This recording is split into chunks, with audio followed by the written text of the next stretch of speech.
Welcome to K-Catalog.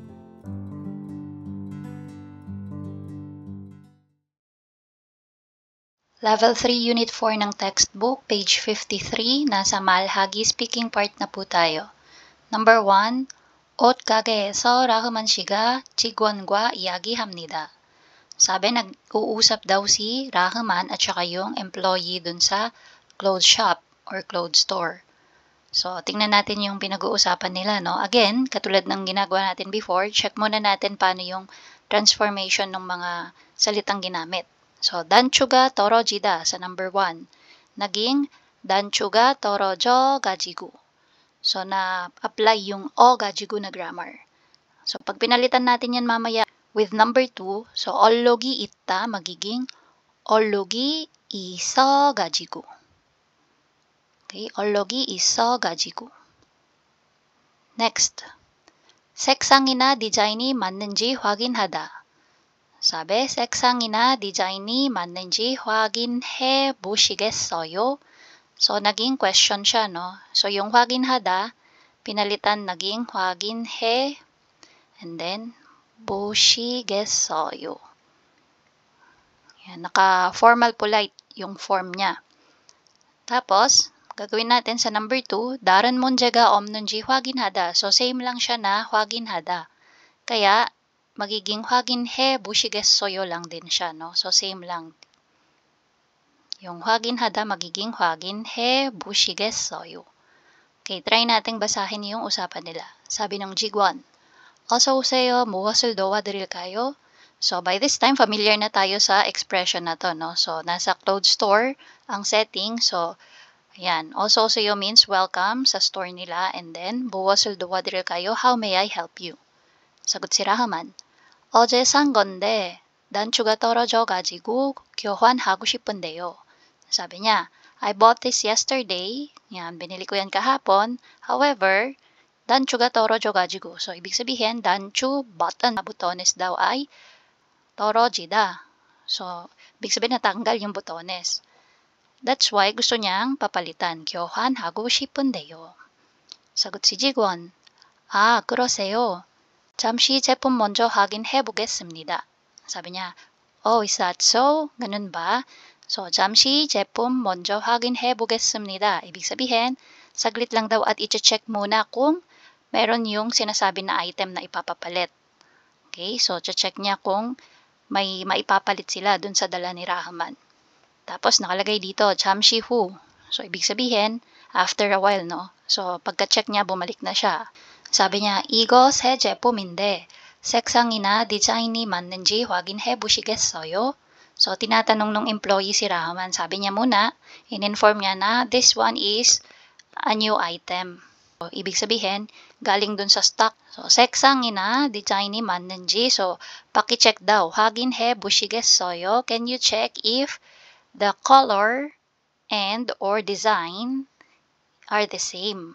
So, yun ba yung pinapapalit ni Rahman? Pinapa-double check. Sagot si Rahman, 이거 좋습니다. So, chinek niya, tas ang sagot niya, oh, this one is good. Okay na daw yun, no? Jigwon, 그럼 이걸로 교환해 드리겠습니다. 결제하신 카드하고 영수증은 가지고 오셨죠? So, sabi niya, if that's so, ito na yung ipapalit ko. Okay, this one. I'll exchange it with this one, yung dala-dala niyang bago.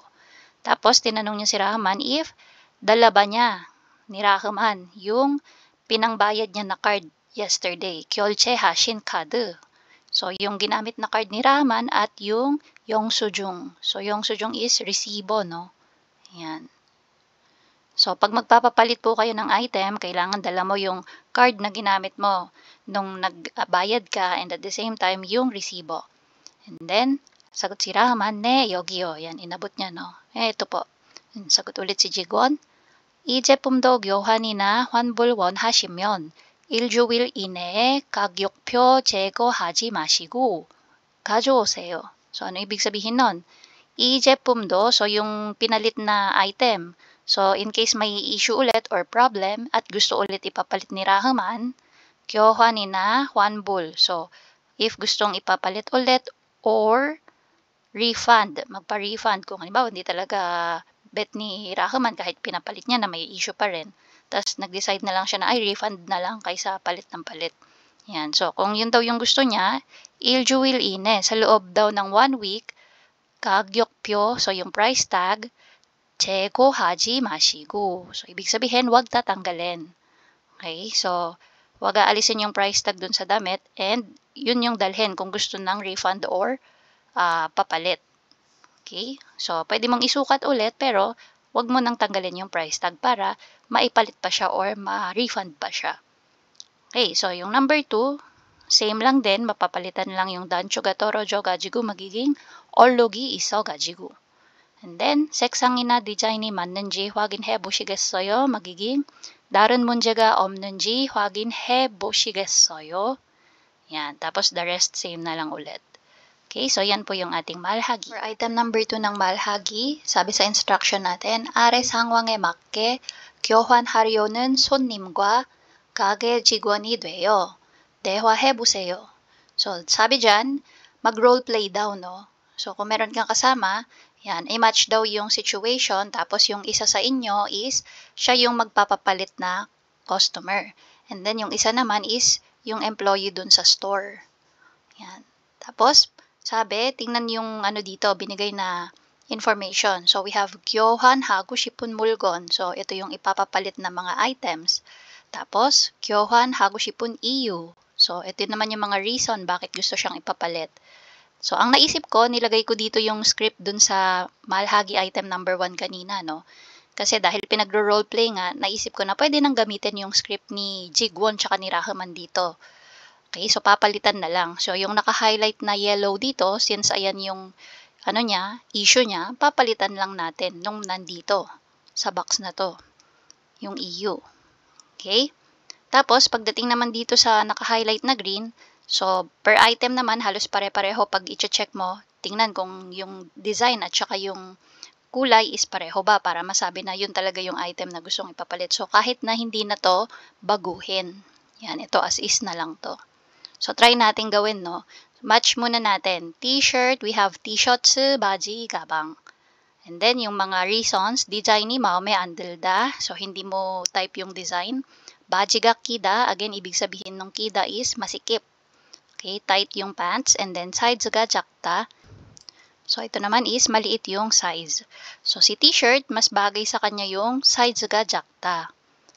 Pwede din naman yung design ni maome 안 들다. Kaya lang, meron kasi tayong bag, gabang. So, mas match sa kanya yung design ni maome 안 들다. Tapos, kay baji, syempre, ito yan, masikip, no? Bajiga kida. Tapos, ang goal nito is magamit yung a, o, he, gajigu na grammar. So, dito sa EU, part mo siya idudugtong. So, maome 안 들다 magiging maome 안 들어 가지고. 바지가 끼다 magiging 바지가 껴 가지고. And then, 사이즈가 작다, 사이즈가 작아 가지고. Yan. So, try natin gawan, no?